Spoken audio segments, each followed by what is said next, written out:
Hello there, Vlad here. Welcome to CatPick Fridays, episode number 21. Happy Friday if you're actually listening on Friday. And yes, Mr. Richard Morgan is here again. He's waving, and he's waving because he's happy. He has a new fancy microphone. I think YouTube viewers can see the brand. You're sounding mighty fine today.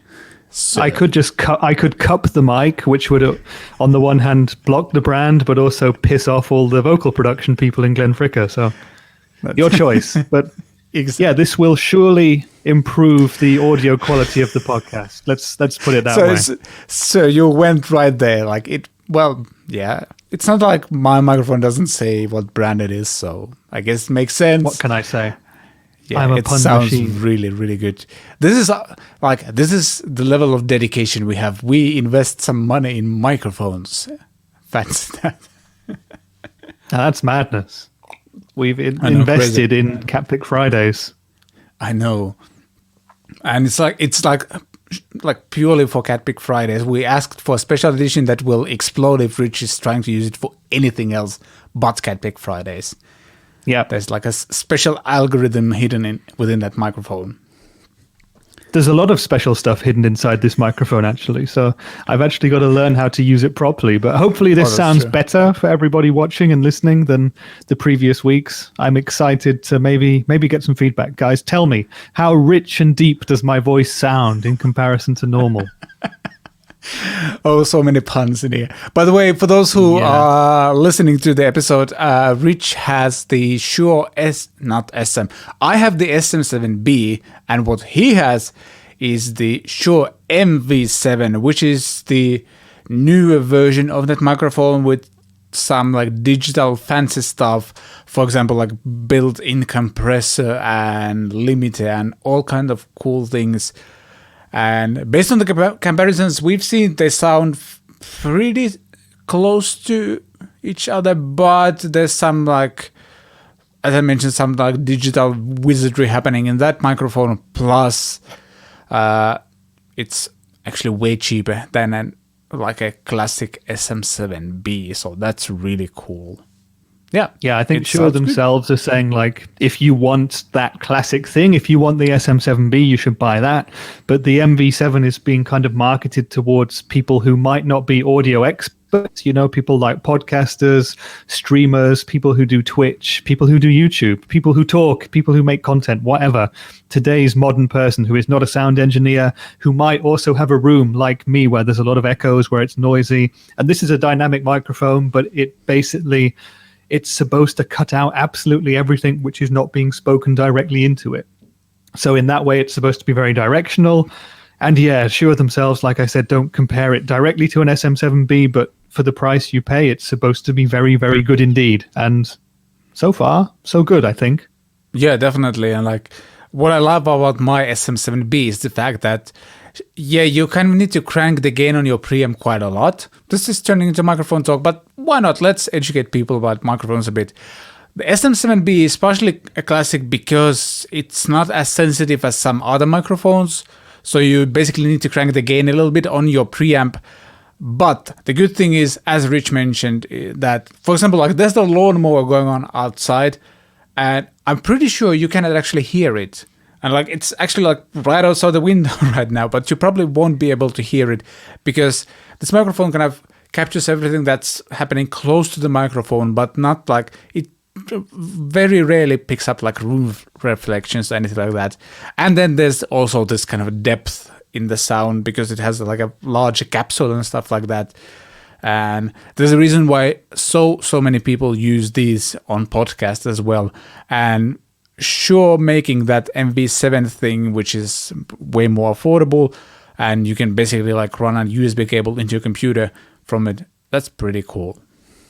Yeah, and it has a nice little app, a free app by Shure themselves, which gives you different options if you're not an expert. And what you guys might notice if you're watching this is that it's not natural for me to be sat so close to a microphone speaking into it like this because I'm used to using lapels for every other job that I do. And this microphone, they've thought about that. So there is an option to have it kind of near to you, so within 6 inches or so. And there's a different option that you can put on called far, And basically that will let you be anywhere between 6 inches and 18 inches, so about 1.5 feet away. And it will bring the levels and the gain up and down to kind of make it consistent and keep your levels consistent and keep you sounding good wherever you turn your head, whatever you're doing. So it really is for beginners, for people who don't really know what they're doing, like Vlad, for example. I mean, Vlad knows what he's doing and I don't. That's what I was trying to say there. This is a very good choice indeed. It's a lot more forgiving than something like the SM7B, I would say. Yeah, definitely. Like, it took me a while to learn to use this properly. And as I mentioned, you need to crank the gain on your preamp quite high, which is also a thing that, like, all the drawback of that is that it might reveal, like, any possible like humming issues you might have. It might reveal that your preamps on your audio interface aren't good. Stuff like that, basically. Yeah, microphone talk to start the episode. Yeah, what a thrill a minute so far. I know. Everybody's excited for us. So thank you for that. Thank you for listening. Thank you for subscribing and leaving your comments on the episodes. We passed a milestone recently because there's now an episode on YouTube that has passed 1,000 views, which is really nice for a thing like this. I think like we are seeing some steady growth in CatPick Fridays episodes. So thank you so much, and keep commenting, keep liking, sharing, subscribing, all of these things. And as always, like this episode is available both on YouTube and Apple Podcasts and Spotify as well, and timestamps to different sections in this show in the description as well. Okay, moving on to and the actual content. I want to say, I also want to say that what we just did with microphones, I found it interesting and useful. If you didn't, I'm sorry, but we are going to dive into guitar stuff next in recent happenings.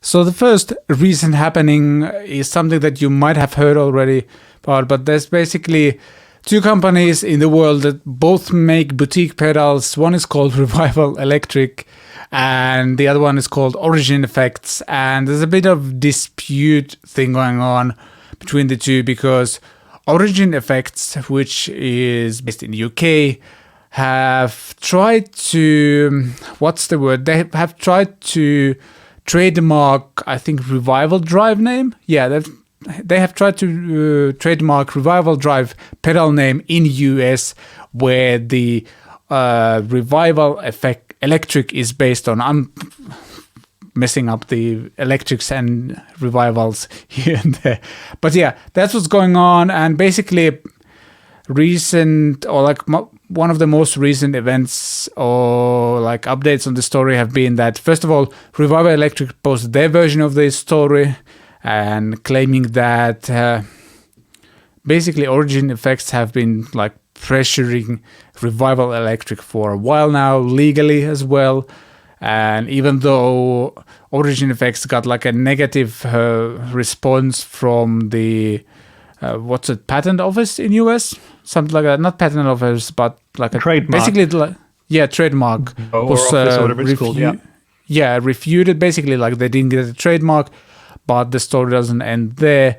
And yeah, Revival Electric have shared their version of the story, and then we have like a fairly, I'm going to call it lawyer safe reply from the CEO or founder of Origin Effects, though you have to take into account that because there's probably some sort of legal case going on, Origin Effects are not in a position where they can like fully share their view. They need to be very political about it right now, because if there's a like court case going on, they cannot like tell their full version of the story here. So like it's a very traditional like, hey, we are disappointed about this, like the coverage of the story, and the situation is not as it is portrayed, and that kind of stuff.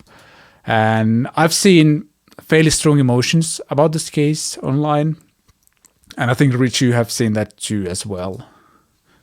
Yeah, this case has lit up the guitar gossip forums, and a lot of the guitar press has also reported on it. And I think originally the story kind of became public knowledge when Revival Electric, the American company, made a post on Instagram giving their side of events, saying what was going on, and basically, I don't know what the term is. It's not calling out, but just kind of making the public aware of what was going on in their point of view. And that's the thing about social media these days, isn't it? Someone catches onto it and it goes onto a forum, and then you get these people going off and forming two distinct polarized sides, and there are people who love one thing and people who hate that thing, and vice versa, and it just becomes messy. And it's like you said, the two companies involved, the most sensible thing for them is to just resolve this behind closed doors, with the lawyers, with the people who can actually make the decision. But Revival Electric put it out there, and now it's out there. Yeah, it's a really tricky one, and it's also something where, I mean, I'm comfortable talking about it, but also very wary of the fact that we could get ourselves into trouble if we say something that could be, a legal hot potato. I don't know. Yeah, that's the thing. I have no personal ties with either of the companies. I have never owned anything from them. I don't think I've even played anything from either of the companies. I have zero personal stake in this, but I do have friends who are closely tied to one or both of the companies. I have worked with them. So yeah, it's very difficult to cover this in the sense because one side came out and give a full story version of their thing, but then as I mentioned, Origin Effects kind of can't do it right now because that might hurt their legal case a lot. And yeah, exactly. Everything you say could jeopardize future decision making, by the people who make the decisions. Yeah, and actually the other side of this is that Revival Electric coming out with their version and kind of really pointing and blaming at Origin Effects might also affect Revival Electric negatively as well. So that's the other side of things. But yeah, we haven't heard super or that much more about this besides what we are reading on musicreddit.com. If you want to read the whole article, links below in the description, obviously. But it's an interesting case to monitor, to be honest. Yeah, just for anyone who doesn't follow these sites or who hasn't heard about this, who might be listening, the very, very overgeneralized and basic story is that there is a company in America called Revival Electric, and I think it's basically a one-man show. It's a guy who's made pedals in the past, maybe some amplifiers in very small quantities, and he's had a trademark for using the name Revival in America since 2012. And the reason for this case is that Origin Effects, the British company, have a pedal called the Revival Drive, an overdrive pedal preamp, and they have another bunch of pedals which are under the kind of the Revival name. And they wanted to trademark that name in the USA and were denied because Revival Electric already has a trademark on Revival. And the thing with trademarks is if there could be reasonable confusion by an average consumer between the two brands, then you can't give a second person the trademark with that word. So Origin Effects was denied the trademark in the USA, and then they had to decide, what are we going to do next? That, of course, all happened behind closed doors, and the first thing we all heard about it was Revival Electric making their Instagram post, which maybe you can link to, Vlad, put in the description or something. Yeah, it's in the article I'm actually reading. You can, there's screenshots in the article. So perfect. you can and then read the whole thing there as well, so that's good. Yeah, exactly. And they were basically saying, Revival Electric, that Origin Effects are trying to have the Revival Electric trademark cancelled. Yeah. So they can use the Revival Drive as a trademark in the USA. And that was what the original forums caught onto, and there were kind of, a big company versus little one-man show issues. Lots of accusations being thrown around by many people who don't know the facts or the parties involved, which is also the position I'm in. I don't know anyone personally who's involved in this. And then Origin Effects, the CEO, came out and made a statement saying that actually what we are trying to do is totally normal when it comes to trademarks. From their side, what they're saying is they applied to have the trademark. They couldn't get it. They originally approached Revival Electric. They tried to contact them numerous times, they said, to reach an agreement, because there are other brands, there are other companies in this industry even, and in other industries, where you have two operating with the same name. There are similar products. And what they wanted to do was reach some kind of agreement. They couldn't manage to contact Revival Electric. They were never replied to or anything like that. So they went through the standard legal system of checking out what was being done with the Revival Electric trademark, how much business Revival Electric were doing, found out that there wasn't anything seemingly active happening. And what happens when a trademark is no longer active and a company doesn't defend their trademark is it can be handed over to somebody else. So Origin Effects went through the totally normal legal route of trying to do that. And that's where we are right now. Yeah. Allegedly.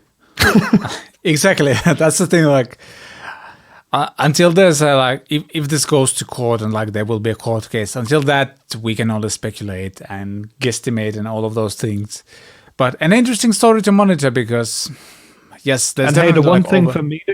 Yeah, the one thing for me that came out of this is the fact that I had never heard of Revival Electric before, and I think the vast majority of people in Europe hadn't either, and a lot of people in America too, and now everyone knows them. So, yeah, that's the other thing, and also it's also like, is Origin Effects a big company? Because like, as the founder of Origin Effects is saying, like this is like people are trying to portray this as like big fish, small fish thing, but isn't to me, Origin Effects feels very small boutique thingy, and it's very hard to. Origin Effects is a small company. Yeah, doesn't he say in the statement they have maybe, is it 11 or 12 employees or something like that? Yeah. So it's not a big concern by any means. I mean, for an independent pedal company, yeah, that's pretty big, but in terms of global business, that's not much at all. Exactly. Excuse me, and. Yeah, it's not like this is some massive corporation with a huge legal team trying to attack and kill off some small fry or something like that. Yeah, it's a small company. And I think legal action and this kind of case blowing up into what it was is not what either side will have wanted, because it just takes loads of time.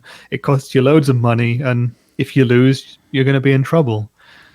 I mean, the other thing that the publication of the original post by Revival Electric has done is give some pretty bad press to Origin Effects.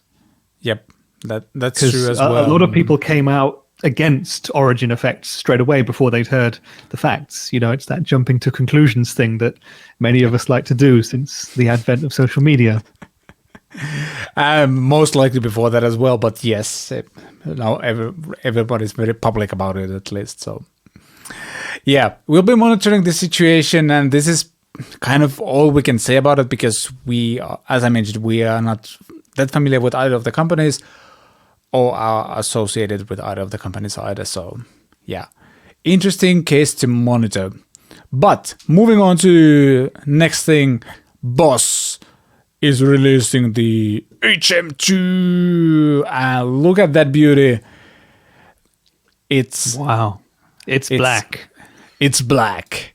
And yeah, Boss HM-2w Waza Craft is now available. There's a nice video on Colin Scott's channel about it. It's just loads of fun.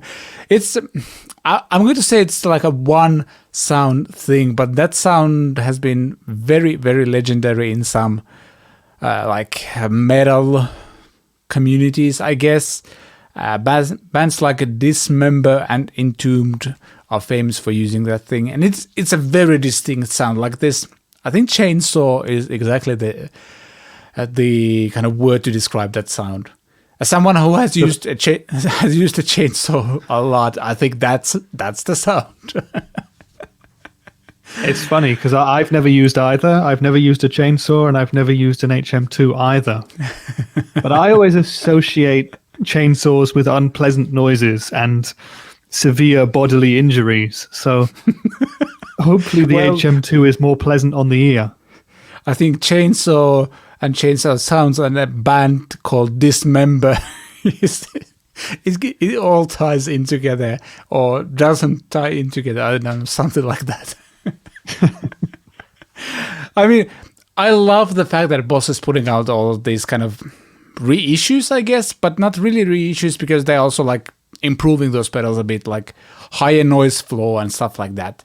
So with better components, and I love it. So this is the Waza Craft version. So is there like a second mode on it as well? Yes, that's kind of the thing with all the Waza pedals. So there's the basic version, which should sound fairly similar to the original one, and then there's always like an extra switch that takes it to new heights or something like that. So yeah, there's quite a good range of Waza Craft pedals out there now. You can get quite a few of them. Yeah. You've got there's the HM-2, there's the Blues Driver, there's the Metal Zone, there's the OD1. Yeah. There's an OD, or is it the DS1 or both? I think there's an DS1 SD1 as well. SD1. Then there's a Chorus. There's the DC-2w I have as well, and some other pedals as well. Like there's probably 10 of those now. So that's cool. Yeah, it's quite a good range. It's like a boutique Boss kind of a lineup, and yet the pricing is still, way less than you would pay for a boutique overdrive from another brand. This is probably about 130, 140 euros maybe. Yeah, the Waza Craft HM2. This one is actually 179, 180. Oh, really? Okay. Yeah, well, it must be the chainsaw effect. Must cost a bit more to produce. Yeah, you need a bunch of chainsaw to produce it, so that's expensive, I think. Moving on to guitar things, and I gotta say, I'm pretty excited about this. Harley Benton has unveiled some new colors for the Dullahan series, and the specs on gearnews.com say that the white one, the YouTube viewers see on the screen, is shell pink, but that's definitely not shell pink. No matter how you twist it, what kind of color, like light you angle on it, that is not shell pink. That's white. It could be the world's lightest shell pink, but in this image it looks like a dirty white to me. I love shell pink, so I hope in the flesh it actually looks a bit pinker than that. Yeah. I mean, I have a thing for white guitars, like pearl white guitars. That looks pearl white to me, and it looks great, but it's not shell pink. There's a pink pink topped guitar next to it, like a flame maple top guitar next to it, and yeah, that's not shell pink. So maybe I don't know why is it called that, but anyway. These look great. Like I had the early version of Dullahan at my studio. Like I did an unboxing video, and then I was actually asked to send mine back because they got a lot of feedback from the first iteration of the Dullahan series, and there were like some things they wanted to change with the bridge, and I think with the saddles as well, and I don't know. Like they did a lot of modifications to it, so it's better now. And based on the review I've seen on Max Solo's channel, the improvements were great. And that thing, like it's a metal guitar, obviously, and that thing sounded thick. It's like one of the chunkiest sound. And if somebody claims that there's no difference between different pickups or guitar body woods or anything like that, all days. Like it's really weird that same tuning and everything, and you can go between different guitars. Like one sounds like just huge, and it's same for metal, and it sounds great for that. Is it wrong that I kind of want one now? I don't need it, but I want it. Not at all. I mean, you had the previous one and you liked it, but you did tell me about some of the perceived weaknesses with it. And I think we actually discussed on a previous episode of CatPick Fridays, there was a viewer comment about a guy who maybe had a Dullahan or was considering getting one, and he mentioned the bridge and some other potential issues, and that's what we discussed back then. And I'm guessing that that's what they've fixed now, because I've also read comments on different user forums and stuff like that about these guitars. I mean, Yeah. I'm not really a metal guy at all, but I would be very interested to try one of these too because they look great. And they remind me of the Kiesel that our friend Joss Allen used to play quite a lot. I'm pretty sure that's Yeah. where the inspiration comes from. Yeah, they look great, Or and Strandberg. there's now two. Like they added two new finishes with like flammable tops. It's a purple black burst, and then there's a tiger black burst. And the flat finishes have Daphne blue and shell pink. Is that Daphne blue? Yeah, they're calling it Daphne Blue. It's the Harley Benton shade of Daphne Blue. To me, it looks more like Ferris Blue. Oh, that's true. But is Ferris blue an official color? Is that like a real color, or was it invented for Andy? Yeah, it was invented for him. The exact story of that is they wanted to do Pelham Blue, and they ordered a bunch of those guitars, 250, I think, and they came back slightly the wrong color. So they said to Andy, that's "Hey, true. we know you love this guitar, and we know you love Pelham Blue. This is slightly different. Would you like to have this as a semi kind of named model after you, and we'll call it Ferris Blue?" And he said, "Yeah," and the rest is history. So there you go. Nice. Yeah, and another great guitar by Harley Benton, and indeed one of the Ferris Blues sits in my guitar rack behind me. Oh yeah, that's awesome. What's the price on these Dullahans? I'm tempted. $449. That's so cheap. Interestingly, the flat finishes are $499. Again, this price depends on like where you live, but I mean, Harley Benton it's the has really roasted maple, I guess. That's true. Maybe not. That's the difference. Because the others have ebony boards. Yeah. Okay. Then it all makes sense. It all makes sense now. I'm very tempted. Like I found tuning that guitar felt incredibly weird because like there's no tuners on the headstock because there's no headstock. But I think I could get used to it. I kind of have a spot for a shred guitar that's maybe not like I have the Harley Benton Amarok, but that's a baritone.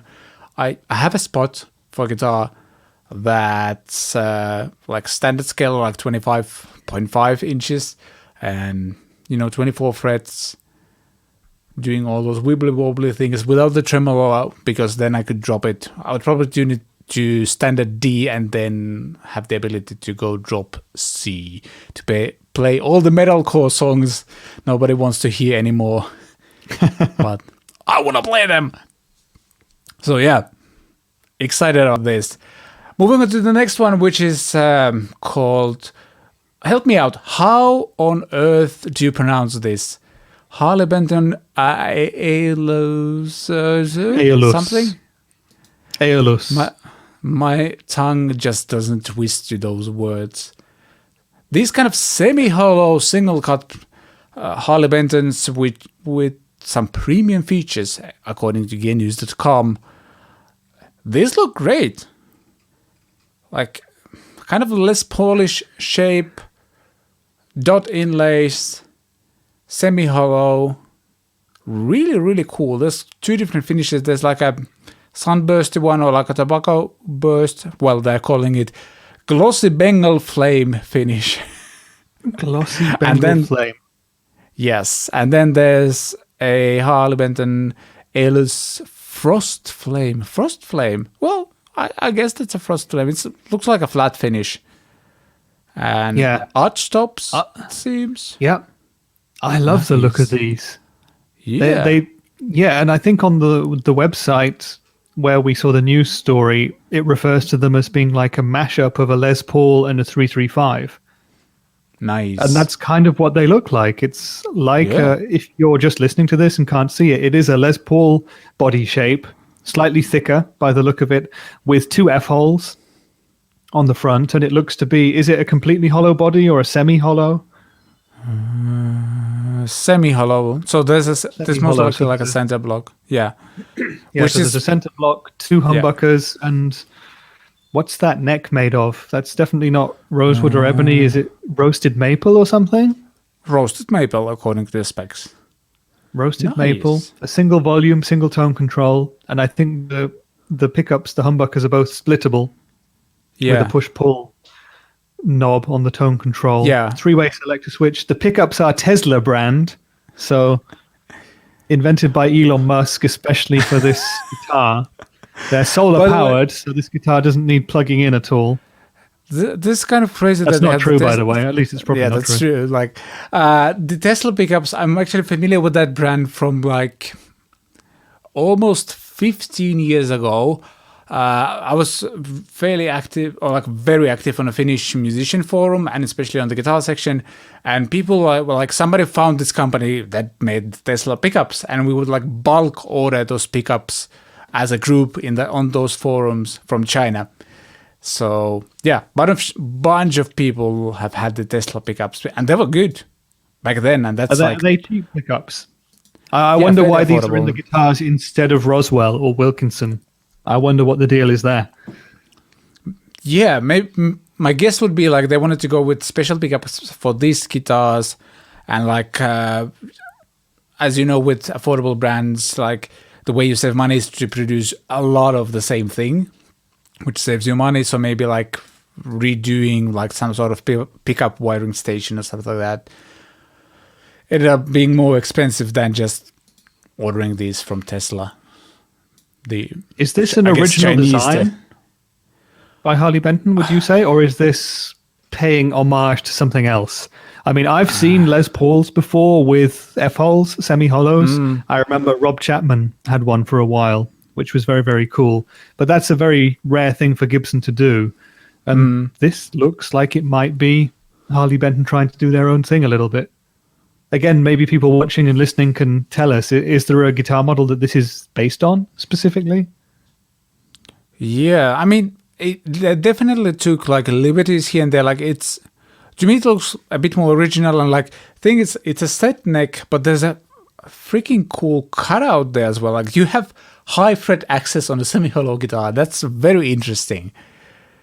Like there's like almost like a shred guitar type of cutout going on in the neck as well, and yeah, it's a curious mix of very modern and very vintage features and looks as well, I would say. Yeah. The Bengal burst, the glossy one, is much more traditional looking than the satin one, the frost flame. Yeah, as well. But check you've got these modern features like the truss rod access down at the bottom of the neck where the neck meets the body. You've got a truss rod wheel there, which again is making things very easy for the people who are doing work on these guitars.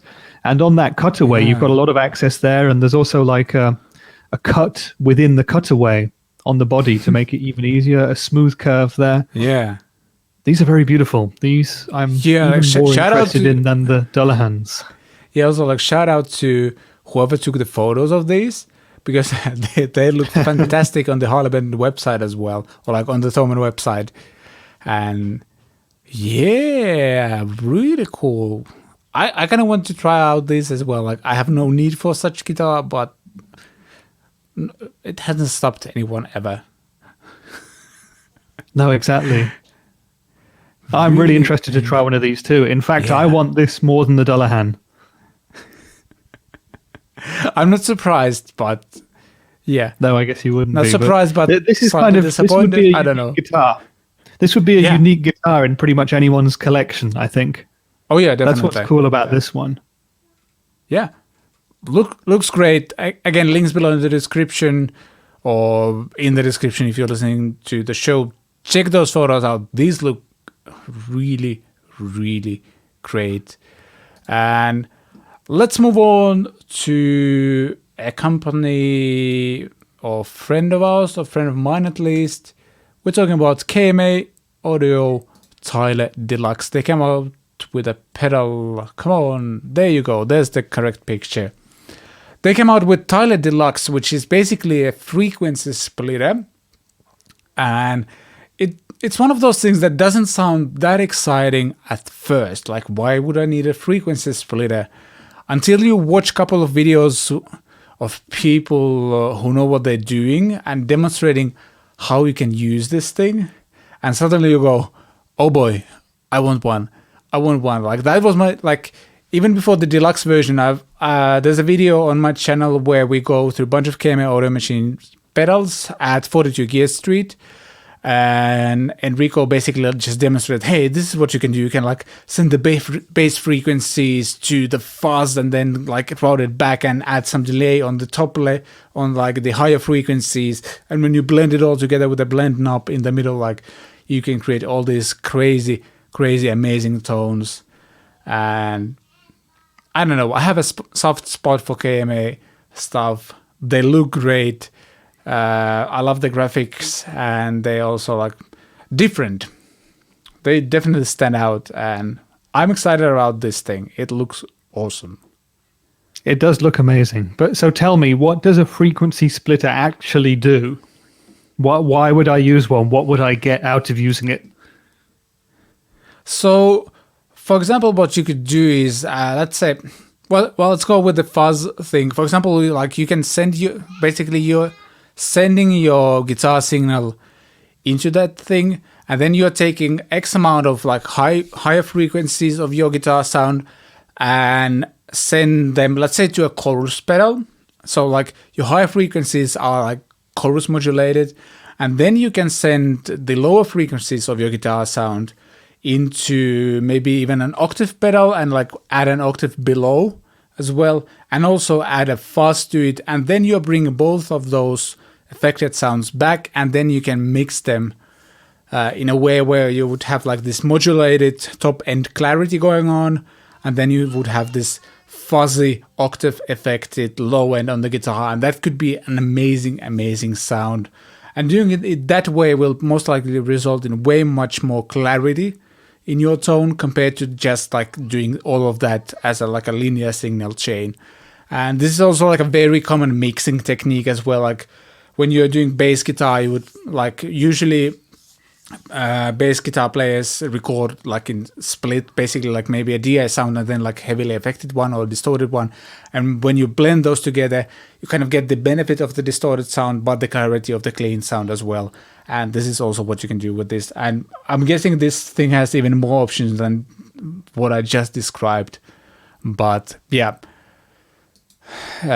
just allows you to create amazing soundscapes and, you know, access them every now and then if you need to, or like put it all on at once as well. So bunch of cool options, because looking at this, like there's a high pass loop, there's a low pass loop, and then there's an activate button in the middle. So if I read this correctly, you can basically like, yeah, you can like sometimes activate the low end split, sometimes activate the high loop, like high frequency split, or then you can just kick it all on at once if you want to. And yeah, gives you a bunch of different options. So does it actually make any sounds on its own? Or is it something where you literally need to have other pedals connected? I was just looking at it and wondering if it can kind of act as an EQ pedal or something as well on its own. I'm guessing that I'm seeing a high pass filter on it, like high cut and maybe like a low cut. Yeah, there's a low pass and a high pass filter also. I'm not, like, I would say it's probably not making that much sound of it on its own. And I mean, if you just want to cut out high or low, and you probably should get on like an EQ pedal instead. But yeah, it's mainly to basically like create these more complex routings on your pedal board to be able to achieve sounds that you wouldn't normally be able to do in like, well, you could do that on modelers, but if we don't take into account modelers, yeah, allows you to create really complex soundscapes with just like a press of a button or two. So that's really cool. Yeah, it looks really interesting. Yeah, and again, check out the video on, I'm going to put a link to Stefan's video, so the Pedal Zone, he's always amazing demonstrating those, and also the link to the video we did at 42 Gear Street, where we briefly dive into that pedal as well, like the regular Tyler. Unless I'm forgetting, I'm pretty sure we dove into that pedal for a second or two, and it blew my mind right away. But because there was also like 10 other awesome pedals, I forgot. Yeah, exactly. I was going to say you're such a massive fan of KMA that this is another one that you should definitely consider getting. Yeah, I'm very, very biased in this one. So Yeah, but they're take it great as you will. pedals. Yeah. All the KMA stuff I've tried has been really, really, really good. You know, the build quality is awesome. They're made here in Germany, of course. And you've got Enrico is the guy behind the brand. Super cool guy. Yeah. Berlin through and through. And yeah, I would like to Yeah. try one of these, but if I were to sit down with one of these, I would need to have guidance on how to use it properly and how to get the best results out of it. That's the only thing for me here. Yeah, absolutely. Actually, just going to link the article in the description because I just checked, and there's the official, like the article. There's the explanation about the thing, but there's also the official video from KMA. Then there's Patrick Hunter's video, so you can hear it on bass. And then there's the Pedal Zone video as well. So you'll get like the full coverage of what this thing does. So yeah, gearnews.com, link in the description. You can find everything we mentioned about this pedal here. So yeah, that's really cool. Maybe one of these days I'll be able to try it out. But I think it is time to dive into your questions and comments next. And in this episode, we wanted to take a bit of more deeper dive into all the comments we've been getting because, yeah, last week we didn't do any of that because we had Trey on, and like a couple of weeks before we also had a guest. So yeah, let's talk about your questions and comments next. Questions and comments. All right, first question over here. There you go. One of these days I'll learn how to do these overlays on YouTube so we are not covered by them. But right now we'll have to deal with this one. Yeah, Lenny Johnson 5 says, excellent review on Chris Buck's playing on Cardinal Black's first single. In answer to your wondering what they'll come up with next, it's an actually impressive single called Jump In. And yeah, I actually had listened to this single before. And yeah, by the way, this comment was on one of our CatPick Fridays episodes where we talked about Chris Buck's new single and his band. But yeah, have you had time to listen to the second single? I think it came out a couple of weeks ago. Unfortunately, I haven't, no. Yeah. I need to I'm listen gonna to be that. honest. It wasn't on my you radar. Yeah, you should. I have to say that I wasn't as big of a fan of that single. Like the kind of wah guitar lead line thing that's repeating over and over again in the song kind of got a little bit irritating at the end. I have a... Did you say like it's a wah pedal or what? So he's doing like this, between like every section of the song, he's doing like this lead guitar thing with a wah pedal. And it's very like kind of cocked wah type of sound. And I don't know, I have a like extra sensitive ears on some of the like higher mid frequencies, and it like got annoying at some point. Like hearing that kind of sound for a long time actually creates almost like a physical feeling of like nausea or something like that. So like me listening to 3.5 minutes of like wah, cocked wah sound kind of got me feeling a little bit sick. Yeah, that's what I was thinking. That's pretty much the worst possible review of a single that you could ever have. Chris Buck's a great guitar player, but the new single made me feel physically sick. Vladimir Helinen, 2021. I didn't say that. I haven't heard the song, but I definitely want to listen to it now after hearing that review. If I don't vomit, I'll consider that a plus. Yeah. This is not the way I thought this would go, but yeah, now that you mentioned that. Yeah. But like, apart from it making you want to throw up, is it in a similar style to the previous one? Are we talking kind of blues rock, modern style, good like soulful vocals, or? Yeah, like it has all of those things. Like it's slower tempo, kind of this moody jam thing. Like the band is just really good, which you would, I guess, expect from this level of musician, Chris Buck, and like good song. Just like I didn't enjoy the repetitive lead line thing. That's like my only complaint. Didn't. No, I think we should have the next time we're together in person, we should do a video where we play that song on a loop in a live stream, and the viewers can kind of bet on how long it takes you to be sick. And whoever gets closest in terms of time wins the new CatPick Studios t-shirt, where we're both, dinosaur heads or whatever we are, which don't exist. Yeah. I still need to do that t-shirt. Dinosaur head t-shirt. I completely forgot that. I need to write that down before I forget it. But yeah, that's my review. So sorry for kind of butchering a good question, or a comment, but that's how it is sometimes. Yeah, no, it's actually to make a serious twist on it. That's a legitimate point, right? We all have kind of trigger experiences, triggers to our different senses, like hearing and touch and feel and smell. And if that's something which gets to you, then that's something which gets to you. The first thing I do after finishing this live stream is listen to that single. I've never had an experience like that when listening to music, but who knows? This could be the time. Yeah, like it's like this condition. I don't know. Like a lot of people are like, I know a lot of people who are sensitive to certain frequencies, and like it's not uncommon that certain frequencies can like cause you physical reactions. And it's not like I was about to throw up, but it creates like an irritated feeling. Like I don't know what frequency that would exactly be, but like, yeah. Anyway, let's move on before I say any more negative things about this great song that I just, Moving on. Neck cheese. Love watching Trey's live roast and reaction videos, even though I don't always agree with what he says.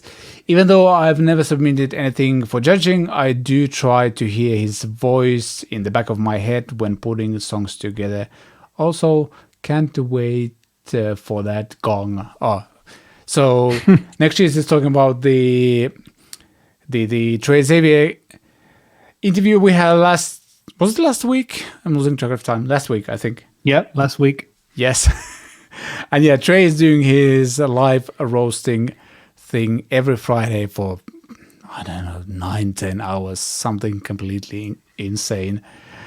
I'm kind of tempted to submit something there at some point. Actually, there's a song that's upcoming, and I think I'm going to submit it there just because I can and hear his opinions on it. That could be fun.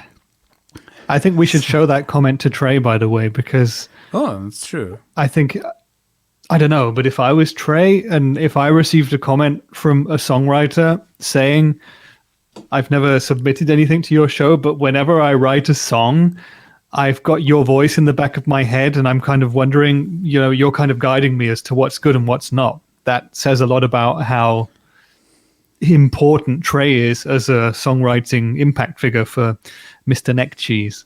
So that's a very good comment in that sense. Yeah, definitely. That's a great point because, I guess if you're doing song critique, that's exactly what you kind of want people to take from it. Like, yeah, exactly. You don't always have to agree because like a lot of the decisions you do when writing a song are also just opinions. But the fact that you create yourself like this kind of system of like, okay, is my song doing this or this, or like am I repeating this and this too many times, and things that Trey talked about a lot in the previous episode. Yeah. So it makes a lot of sense. I'm also like adjusting here so I can actually read the next question properly. There you go. Is it Tesco pattern? Tesco pattern on the CatPick Fridays episode where we talked about the Moore GTRS. I think I saw the guitars would be anywhere between $400 and $500. And I think it makes way more sense that those guitars would be that priced that well or like that way, because $200, $300 felt a bit too low, especially if we're talking about like roasted maple. Yeah, and I'm just trying to think of the specifications, but yeah, there was roasted maple in it and some other good specifications alongside all the digital wizardry that's in it. So $400 to $500 would seem to be kind of, for me anyway, the minimum price that you could charge for something like that. Yeah. There's actually a video on Perfecto de Castro's channel where he actually goes through the guitar a bit more. He's a Moore artist, so like you can view his video through those lenses, though I think he also gives some fake critique to the guitar and the whole system as well. It looks fairly interesting, but it's also like, I don't know. Like, it could be a cool guitar for some people. For me, it's like, yeah. There's some things we addressed in our episode about it. Like, it does have, for example, like a swappable battery. So we were talking about like what's going to happen if you're playing live and you forget to charge it. It has a like replaceable batteries. You can have several of those. Yeah. Though I didn't know whether, but it's like a chargeable battery, which means if it has to be like Moore's own battery, do you need to buy like those from Moore? How long those will be available before they come out with GTRS 2 and GTRS 1 will be unavailable? Unless sorry, I'm it's just kind very of, skeptical. Yeah, but you know, we got a bit of criticism for that episode saying we were quite critical, but I thought we were very fair and actually quite positive compared to a lot of other people who were talking about it. So, okay, I'm going to have to go and watch Chris Buck's new single and then Perfecto's new video about these guitars, because that's two very exciting topics for me.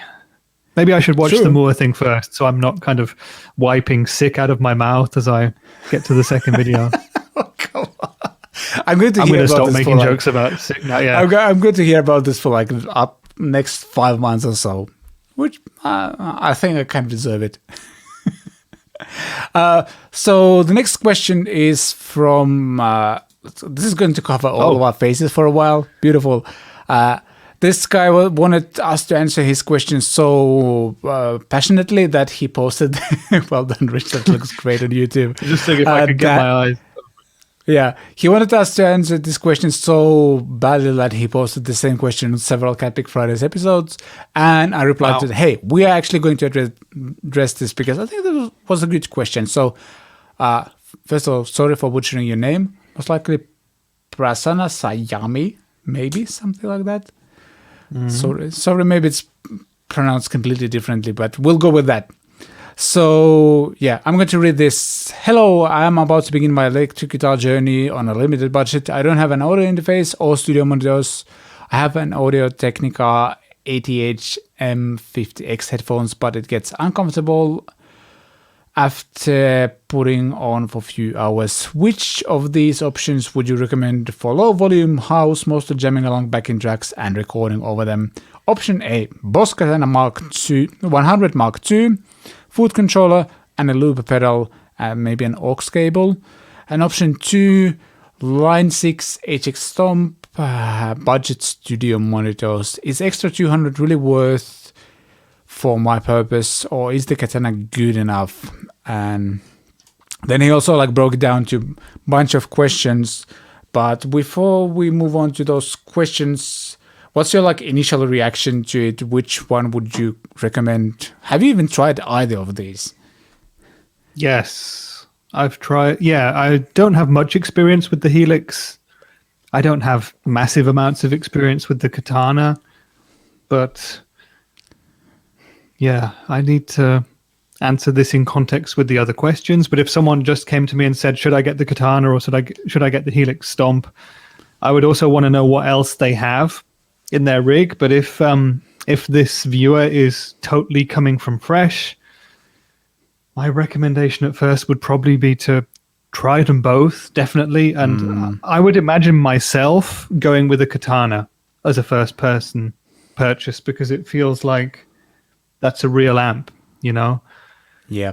The Helix Stomp is something where if he's looking to move into other things later as well and have more options, he can connect that to any amp he chooses anyway. But it could be a little bit overwhelming at first. I feel like if you have a Katana, you have a proper physical amp in front of you with a speaker attached. You can just get on with that first and get into the different sounds, the different options and stuff later.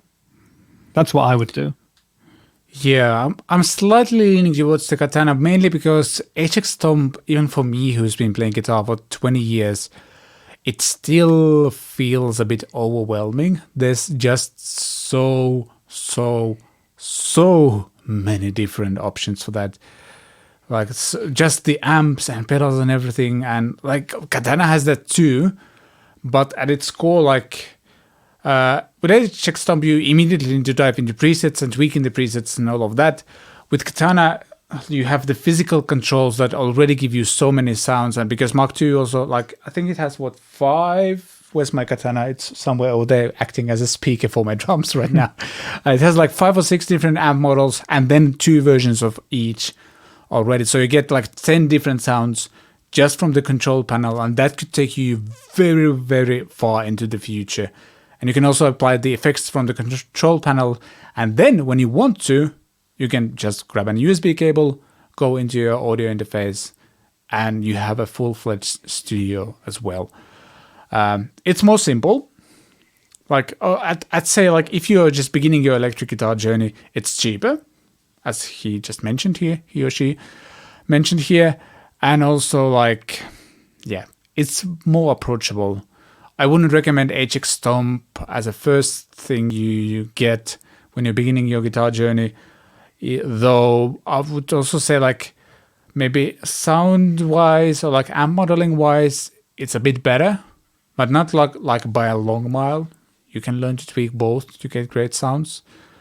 But I think we could actually dive into the questions or like the breakdown as well, because the first question was like, which one is better for USB recording in terms of latency, reamping, the quality of cap simulated audio recorded over USB? I read that the Katana USB output is quiet and can change cabs. Yeah, that's the only thing. Like, I'm not 100% sure whether you could disable the cabinet modeling on the Katana. I would have to like search for that. That's like my only like complaint about it. But I'm not 100% sure because I haven't dived into my Katana that deep that I would have figured that out. So I'd say latency-wise, both are fine, and they're fairly easy to set up as well. But if you cannot disable the built-in like 3 different cap sims you have on the Katana, if you can disable those even when doing like USB recording, that would kind of give the point to HX Stomp a little bit, because as you know, cap sim or like cabinet is like 50% of the sound, as Pete Thorne says. So yeah, absolutely. That. This is a very advanced question for a beginner, in a way. It's like when I first started playing, I mean, you didn't have options like this, but I feel like at the start, that's not something I would be focusing on, you know? I mean, the sounds you get out of the Katana, cab sim or not, are excellent for what you get for the money. The same with the HX Stomp. And I mean, you're right in that if you couldn't do it on the Katana, that would be a point for the HX Stomp. But I feel like I would also caution the viewer here and say, at the start, focus on getting sounds which are inspiring to you, but focus on getting good at guitar as well. Yeah, that's true. Yeah, I think like whether you can change the cap simulation on the Katana or not, I don't think that will be a deal breaker, because also like in Katana you can use the very, very powerful graphic EQs and stuff like that if you want to. And like the good thing also is that like both of these devices have a huge online community that allows you to download presets as well. So like Katana is more approachable just because of the physical controls, but also like there's gazillion videos online and like people sharing like their AC/DC patches and their Metallica sounds and all kinds of things. So like I don't think that will be a problem, no matter which one you end up with. And also shout out for doing the research. Like this person has really spent time figuring out what they want. I really can appreciate that. So that's cool. Second question. I read that there is a delay when changing patches on the HX Stomp, but does the Katana also have this issue when switching using foot switches? I don't think Katana does that the same way because it's more, well, I wouldn't say it's more for live, but on Stomp there's definitely a delay because it's fairly limited processing power wise, and then there's they have this snapshots thing where within the same preset you can activate or deactivate some of the things quickly, but when you go from a preset to preset, there's a delay, and I think that applies to all the Helix units. So yes, there's a bit of delay, and a couple of my friends always use their Helixes when we play live, and they take that into account. There's this snapshot mode. It's kind of is a workaround it, but if you want to go from one sound to a completely different one, then there will be delays. So yeah, that's something to take into account. I read that the playing back tracks through the Katana speakers using aux might not sound great. Can tracks with bass damage speakers? First of all, no, it won't damage the speakers because it's a 100-watt amp and you won't be playing it that loud at your home studio that it would damage the speakers. You don't have to worry about that. And yeah, it doesn't sound amazing, but that's if you're using headphones to play, then the backing tracks will sound just fine. But guitar speaker is filtering out some of the frequencies, and that's what you get. You won't be getting exactly the same sounds as you would listen just from the computer and using your headphones on it like that. But if you use headphones while you're jamming, you will get the backing tracks will sound proper. So yeah. So in that sense, I guess the Stomp with studio monitors would be the choice there if backing tracks is important, because studio monitors are going to give you a much more well-rounded sound, a much more neutral EQ response as well. Yep, definitely. Question number 4, which has better built-in effects, since I'll probably rely on it for getting all the effects I need, including noise gate. Will the effect chain limit me from using boost, flange, delay at the same time? As I mentioned, HX Stomp is fairly limited processing power-wise, though they've been improving that as well over the time. I haven't run in any, I don't think I've created that crazy signal chains in Katana, but you can do pretty much anything you want there. Although, if you love tweaking and creating all the soundscapes and want to have massive ambient reverbs and stuff like that, then HX Stomp is definitely better for that. I'd say the average effect quality is better on HX Stomp, based on my experience having had both devices. That's how English works. So, yep.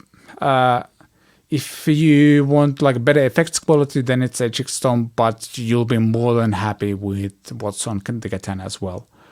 Question number 5, is Boss Tone Studio better than Line 6 software, since I'll probably be using it most of the time and I don't mind doing deep editing to get better tones.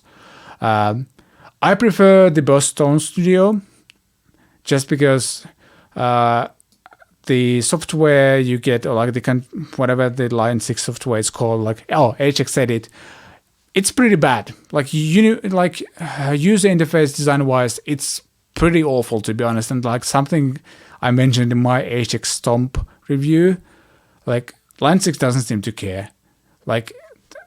Basic things of user interface design, and I'm someone who has done user interface design in the past as my main job. They just don't care. Things on an amp, you usually want to adjust the gain, EQ, and maybe master volume. And then there's some extra things maybe presence and stuff like that. And those are less important. But in the HX Edit software, all of those things are labeled equally. It's just list of things, and then there's a slider to those. And I don't know, it takes a lot of time to figure out what's where and what to do. Whereas on the Katana software, it's laid out a little bit like an amp, and then you can see your signal chain all the time as well. And when you pull out a graphic EQ, it's not slider sideways as on the HX Edit. It's you can see the graphic EQ as you would have if you had an EQ pedal. You can actually see those sliders. And if you want to do like a V curve, for example, you can actually physically see, or like physically in quotes, see that V curve, stuff like that. User interface design-wise, Boss Tone Studio is miles ahead. That's the short answer. Yep. Which one will make me want to play guitar more? Both. As I mentioned, you can both tweak it, either of these to till the world's end or something like that, how that saying go. And also both have a gigantic library of tones created by others. Others, not the creatures, other people. So, yeah. There's that. I think both will inspire you, because like there's almost like an endless amount of tones you can get with either of those, and you don't have to come up with all of those yourself. You can just download those online, so that's cool. Can I get great tones from Katana? Does the Katana sound good at home volumes on 0.5 watts? Which one responds more like a real amp? You've played the Katana. Does it respond like a real amp? Are you asking me that? Yeah. Yeah. The Katana is a real amp. When I first tried it, I was in a music store and I had it down on the 0.5 watt setting, and it sounds good. It doesn't sound absolutely amazing, but neither does the Stomp. I think for that kind of playing, if you're looking for one box to turn on in a room and just jam, just play a bit, the Katana would win there for me. Yeah. It's more immediate, for sure. Yeah, and like there's a tiny bit of latency in the HX Stomp compared to the Katana. It's not that it's not something that you wouldn't get used to, but that's there. And also like the Katana reacts like a real amp. Like there's dynamics, and because you can play it with a speaker as well, like you get that in-room sound experience, or you can go completely like headphones with it as well. And I like that a lot. And because it's a transistor amp, I guess, so like I don't know what power amp thing it has, like you don't necessarily need to have it at 0.5 watts. You can have a bit more watts and then just turn down the master volume to get a bit more oomph. Depends on like where you live or like and stuff like that, but yeah, it is better in that sense. I don't know if we like solved your issues, but these are our takes on this thing. So, was that the last question, or is there more questions? I think we have more. No, I mean the last from this specific guy. Yeah, yes, that was his last question. Yes. Okay, so I think what his basic question is that he's done a load of research and he still doesn't know which one he should buy. And what he wants us to do right now is say to him, you should buy this one because. So what would you tell him, Vlad? Let's say you're the dude in the store. He comes in, he's got the money for either. He's sorted with his guitar, so let's not think about that. So he's like, okay, I'm either going to go home with the Katana and the board and the looper pedal, or I'm going to go home with the HX Stomp to use as my studio monitors. What would you tell him? I would say for the simplicity and also being able to have this kind of in-room playing experience, I would go for the Katana. But if you like love tweaking the sounds and exploring every single small detail you can tweak in your sounds, like some people find that very inspiring. I totally get that.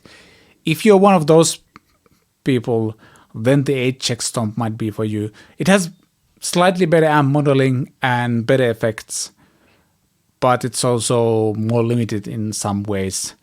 But I think you'll be happy with either option. So that's cool. Like you can't really go wrong. It's like more just about deciding or like figuring out if you enjoy tweaking, then HX Stomp might be the solution. It also will probably end up being a bit more expensive for you as well, because you will have to get studio monitors as well, which might be a good thing in the long run, because you'll probably end up using those studio monitors to mix as well and stuff like that. But then again, Katana is more affordable. You can actually gig with it as well, like in those situations where you cannot run your guitar sound through a PA and stuff like that. And it does all the things the HX Stomp does and maybe even a bit more. For less money, you can't go wrong with either. But yeah, figure out if you like technical detailed tweaking, then HX Stomp. But otherwise, I would go with the Katana. That was my short answer. Yeah, no, that's a decent answer, and I think I agree with most of that. Ultimately, I would also recommend the Katana, unless the most important points for him are those specific strengths of the Stomp. But for me, the Katana is a real amp. And yeah, you have the benefit of just being able to plug in and play with that anytime you want. You can use headphones with it too. It also has the computer connectivity. It has an amazing app and interface. All the Boss effects are in the free software there as well. The free software is great too. And you say that you're playing mostly at home, but if you ever want to play with other people or go to a music school or do rehearsals or gigs, you can use the Katana for absolutely everything. No problem. Yep. You can use the Stomp for all that stuff as well, but you need to have different solutions to get it plugged in and to hear sounds with the rest of the band. So for me, it would be a point for the Katana. Yeah, definitely. But yeah, thank you so much for this question. Rich, a quick note for you. I'm going to skip one of the questions and move on to question 8. There you go. I really love this one.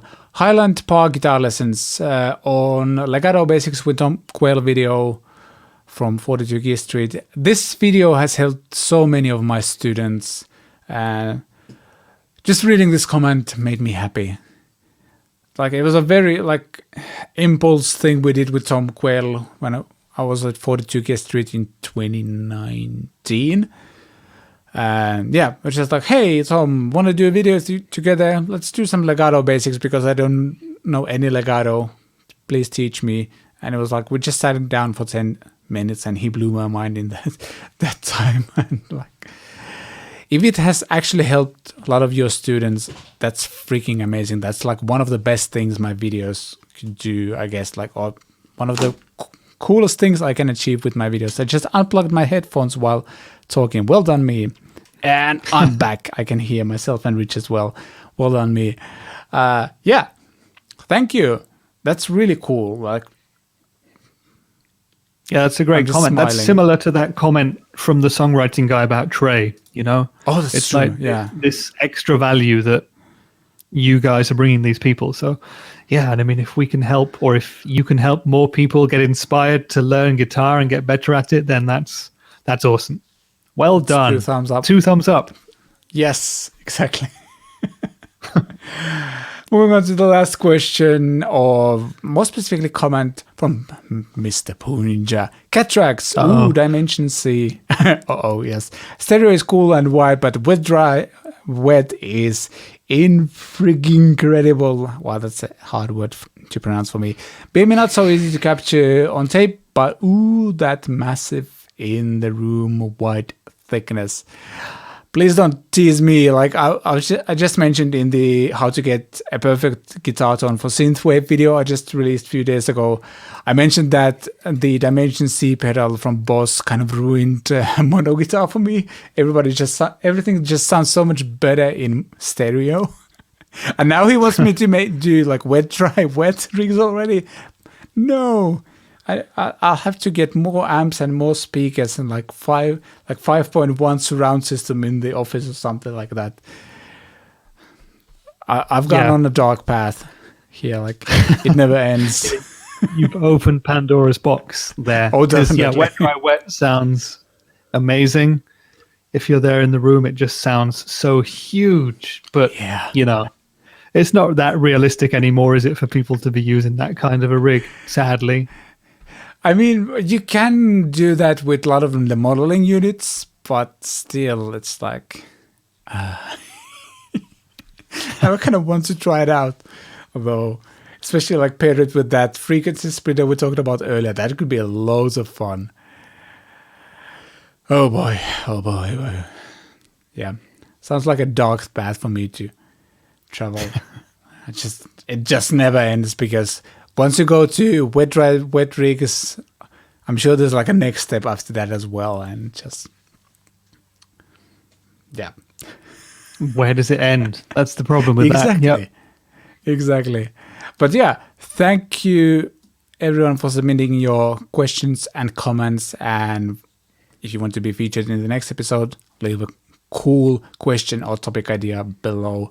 But before we wrap up the show, let's dive into the weekend watch. And yeah, do that. Click the button. There you go. Watch it. Video. It's not like you have anything else to do. This week's weekend watch is our own video, which is kind of lame, I guess.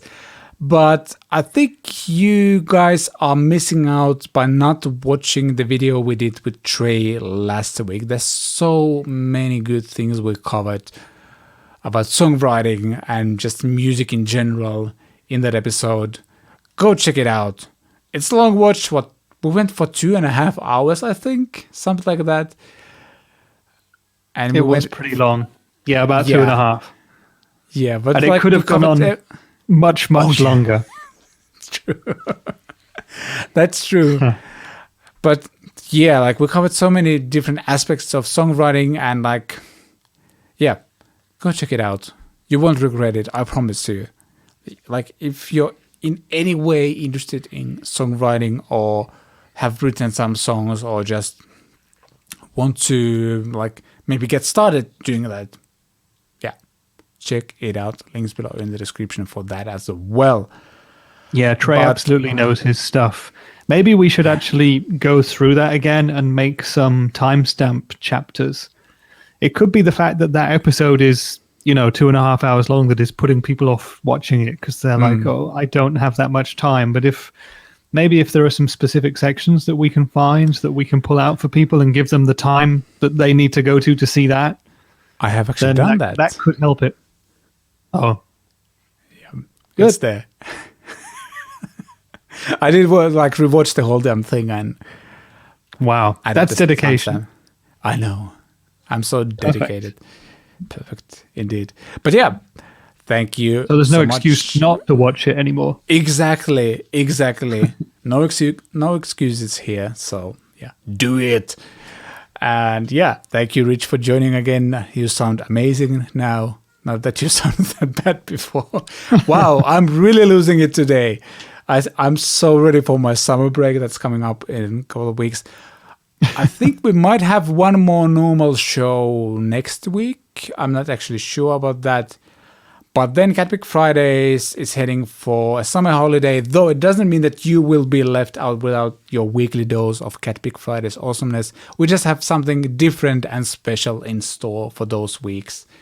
But yeah, so stay tuned and we'll let you know about next week stuff on social media things and stuff like that. We didn't discuss it in any way before me bringing this up, so we'll see. And yeah, thank you, Rich. Thank you.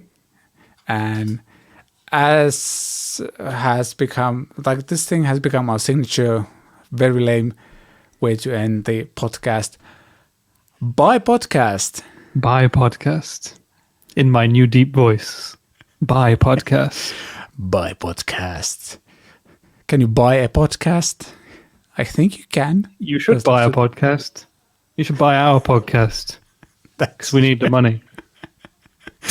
Yeah. Send us an email with your quote and we'll get back to you.